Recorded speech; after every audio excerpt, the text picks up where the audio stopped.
ইন্টারপোলে red alert জারি করে শেখ হাসিনা এবং তার খুনি মন্ত্রিসভার সদস্যদের ধরে এনে বিচারের কাঠগড়ায় দাঁড় করাতে হবে বলে মন্তব্য করেছেন খেলাফত মজলিসের মহাসচিব মাওলানা মামুনুল হক। বৃহস্পতিবার সন্ধ্যায় খুলনা মহানগরীর ডাকবাংলা সোনালী ব্যাংক চত্বরে গণসমাবেশে প্রধান বক্তার বক্তব্যে তিনি কথা বলেন। মামুনুল হক বলেন, ১৯৭৫ সাল থেকে ২০২৪ সাল ১৫ আগস্ট থেকে ৫ আগস্ট শেখ হাসিনার ৫০ বছরের রাজনীতি ছিল প্রতিশোধের রাজনীতি। বাংলাদেশের মানুষের কাছ থেকে তিনি প্রতিশোধ গ্রহণ করেছেন। এদেশের মানুষ যেন মাথা তুলে দাঁড়াতে না পারে সেই ব্যবস্থা তিনি করেছেন। দেশটা যেন তলাবিহীন ঝুড়িতে রূপান্তরিত হয় সেই ব্যবস্থা তিনি করেছেন। আমার কাছে আশ্চর্য লাগে, একটা বিধবা নারীর কত টাকা লাগে? লক্ষ কোটি টাকা আমার গরিব দেশ থেকে পাচার করলো।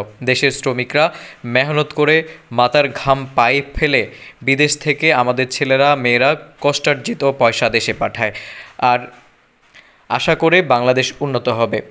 তোমরা মেঘা প্রকল্পের নামে মেঘা দুর্নীতি করে বাংলাদেশের অর্থনীতির ভিতকে ধসিয়ে দিলে। আসলে তাদের এত টাকার প্রয়োজন ছিল না, কিন্তু চুরি করেছে শুধু এই জন্য যেন বাংলাদেশ মাথা উঁচু করে দাঁড়াতে না পারে।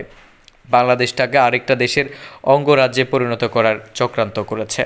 তিনি বলেন, ২০১৩ সালে আমার ভাইদেরকে হত্যা করা হয়েছে, ২০০৯ সালে আমাদের দেশপ্রেমিক সেনা কর্মকর্তাদেরকে হত্যা করা হয়েছে, ২০২১ সালে আমাদেরকে হত্যা করা হয়েছে, আমাদেরকে নির্বিচারে জেলখানায় ভরে রাখা হয়েছে, ২০২৪ সালে আমাদের ছেলে মেয়েদেরকে নির্বিচারে হত্যা করা হয়েছে। প্রতিটি হত্যাকাণ্ডের বিচার চাই। অন্তর্বর্তীকালীন সরকারের উদ্দেশ্যে মামুনুল হক বলেন, আন্তর্জাতিক অপরাধ ট্রাইব্যুনাল গঠন করেছেন, সেই ট্রাইব্যুনালে প্রসিকিউশন নিয়োগ দিয়েছেন। এজন্য আপনাদেরকে ধন্যবাদ জানাই। তবে এটার কাজ দ্রুত চালাতে হবে। শেখ হাসিনা কোন যুক্তির বলে এখনও পর্যন্ত ভারতে আশ্রয় নিয়ে আছে?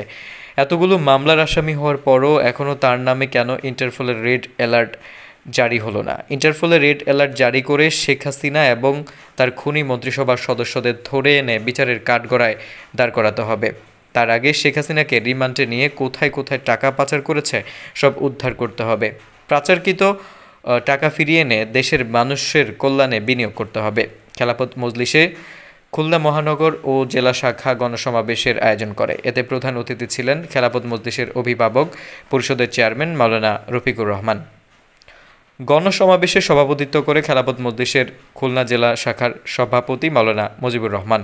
সমাবেশে খেলাফত মজলিসের কেন্দ্রীয় ও স্থানীয় নেতাকর্মীরা বক্তব্য দেন। এতে ইসলামী আন্দোলনের নেতা এবং বৈষম্য বিরোধী ছাত্র আন্দোলনের সহযোদ্ধারা উপস্থিত ছিলেন।